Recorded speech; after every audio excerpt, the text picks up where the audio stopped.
Good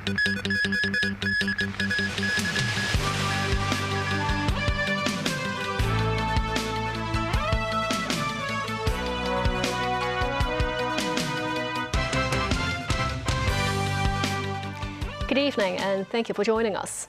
The Hong Kong Observatory issued a black rainstorm warning signal twice today. The first remained in force for more than 2 hours in the afternoon. The highest rainstorm warning was issued again this evening.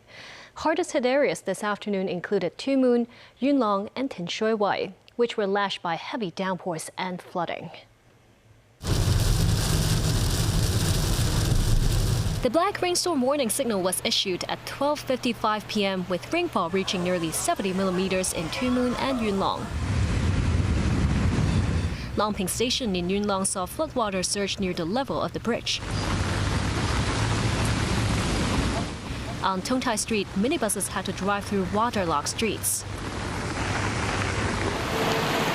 Cracks emerged on roads in Hung Shui Kiu with some neighborhoods affected by inundation. Residents had to wade through calf-deep water, and cars had to be driven more cautiously.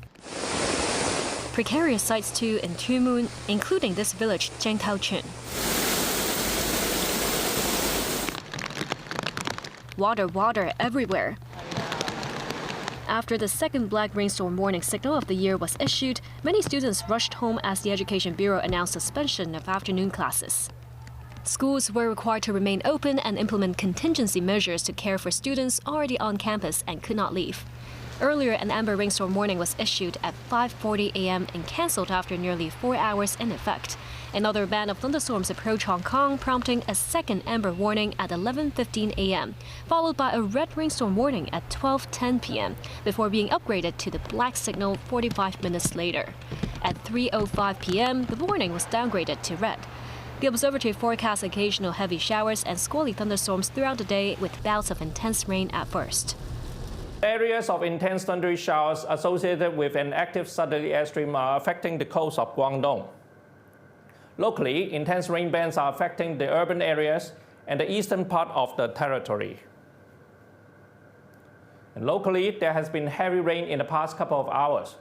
Showers were heavier in the western and northern part of the territory, with more than 100 millimeters of rainfall recorded. Looking ahead, showers will linger on over the Dragon Boat Festival tomorrow with sunny intervals in the afternoon. From the weekend to early next week, the weather will be generally fine with some sweltering days on the way. Heavy rain also fell across a wide area of neighboring Shenzhen, prompting the city to enter a state of emergency. Online clips show heavy rain battering Shenzhen this morning with dense downpours obscuring sights. The meteorological department said several districts, including Luowu and Futian, recorded rainfall reaching torrential levels. At noon, the highest level rainstorm warning was issued for these areas, and the entire city entered a state of rainstorm preparedness, urging residents to stay away from low-lying areas. U.S. President Donald Trump has hailed U.S.-India relations during a meeting with Prime Minister Narendra Modi on the sidelines of the G7 summit in France. The meeting with Modi came at a choppy moment in the U.S.-India relationship.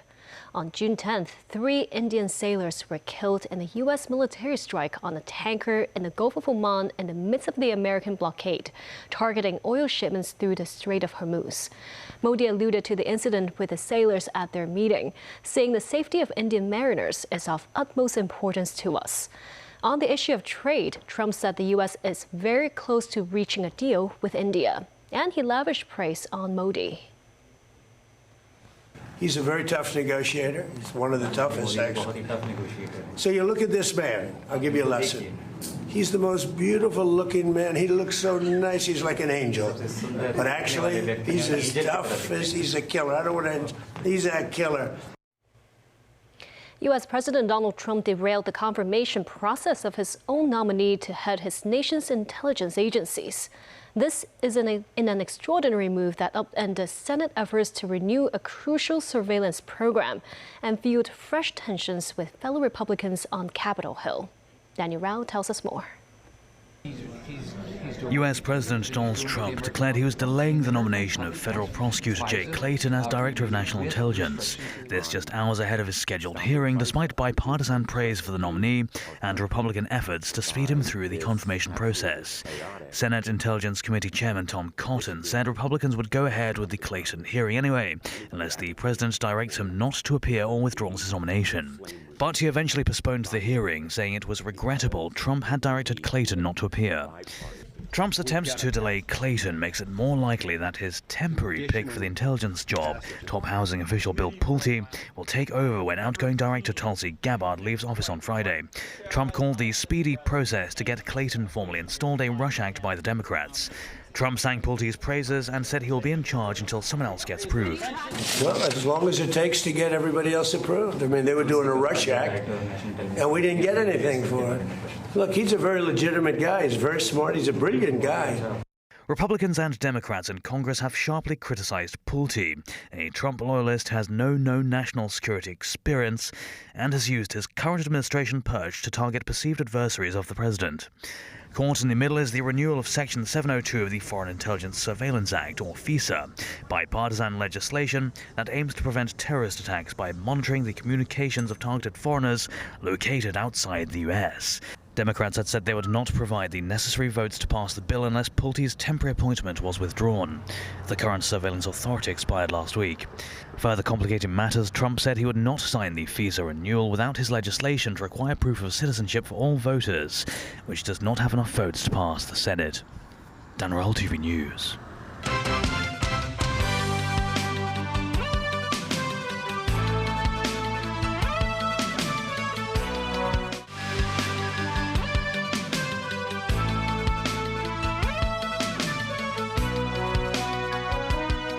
UK Prime Minister Keir Starmer's future as head of the government is on the line in a special election.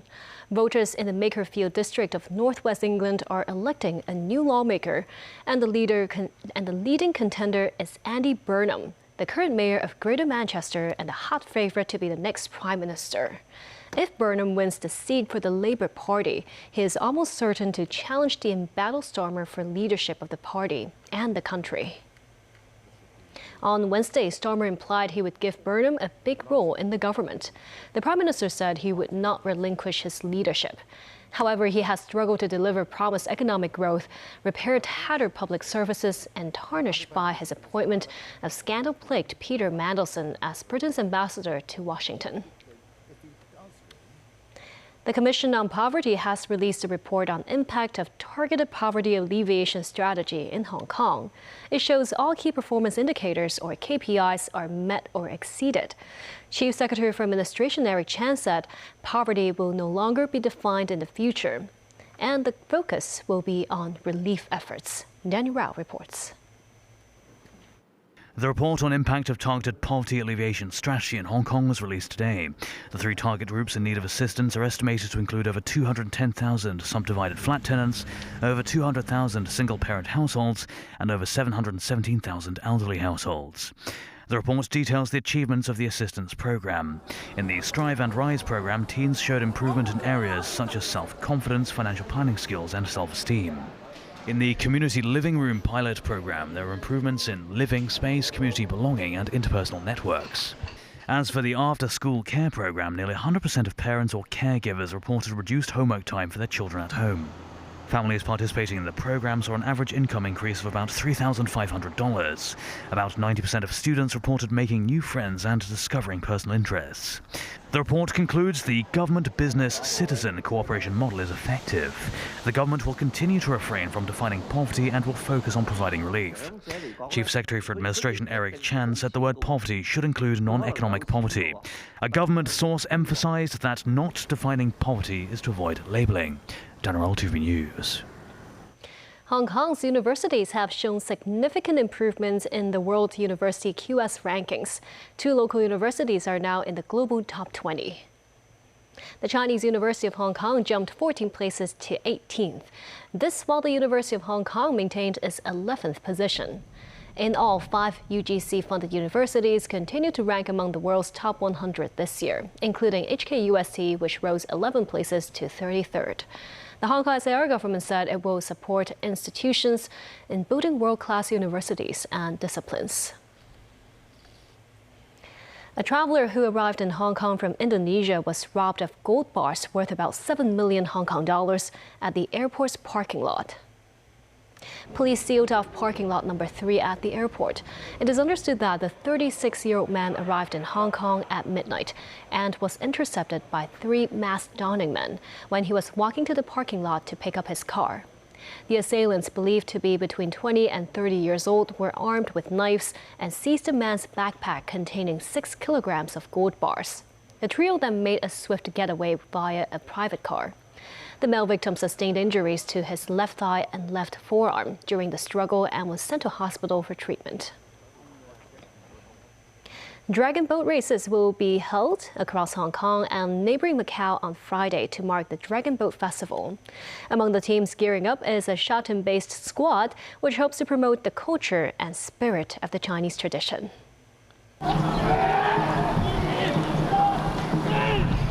Paddling through the water in perfect rhythm, the Dragon Boat team trained on Shatin's Shingmun River despite intermittent rain on Thursday morning. Several members are former Hong Kong Dragon Boat representatives and train on the water 3 to 4 times a week, while also maintaining rigorous gym and running regimens.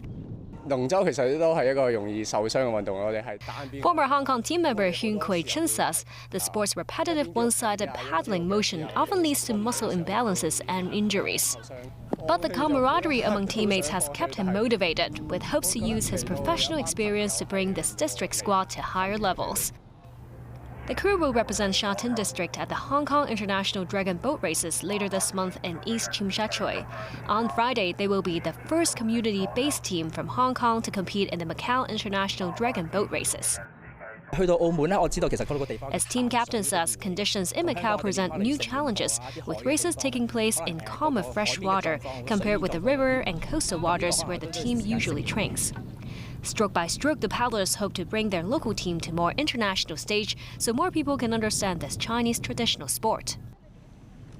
Princess Wencheng of the Tang Dynasty married into Tibet, known today as Xizang or Tibet, in 641 AD to promote cultural exchanges between the Han and Tibetan peoples. The Potala Palace and Jokang Temple in Lhasa, which witnessed this history, are now UNESCO World Cultural Heritage Sites and have become popular tourist attractions. Samantha Lowe reports from Lhasa. It took Princess Wencheng more than 2 years to reach Lhasa and marry Songtsen Gampo. The Potala Palace, standing at an altitude of 3,700 meters, was built by Songtsen Gampo to welcome his bride. The palace features red and white as its main colors. The White Palace once served as the place of government meetings, while the Red Palace was used for religious activities such as enshrining Buddha statues. Visitors must cope with altitude sickness, which can cause dizziness and headaches. This tourist says there's a lack of oxygen, but not a lack of faith. Since she is getting older, she must come and see it while she is still able to walk. Another tourist views the palace as a sacred place. She says people from all over the country and the world yearn to come here. The Jokang Temple holds a revered place in the hearts of Tibetans because it enshrines a Buddha statue that Princess Wencheng brought with her when she entered Tibet. The Bako street surrounding the temple is now home to more than 20 ethnic groups. It is a place where believers perform long prostrations in worship. This visitor spent more than 100 yuan to rent Tibetan clothing, hoping to better immerse herself in local customs. She has been longing to come to Tibet for years. She picked through many outfits and chose something like a wedding dress, which makes her feel like she is marrying herself. Visitors in the Jokang Temple must follow the rules and walk clockwise, as a sign of respect to the Tibetan Buddhist etiquette. Currently, Hong Kong and Macau residents can travel freely in Tibet with their home return permits. But foreign and Taiwanese tourists must arrange their trips through travel agencies and obtain a Tibet travel permit before entering the region. Samantha Lowe, TVB News, Tibet. And that's the news. Thank you for watching.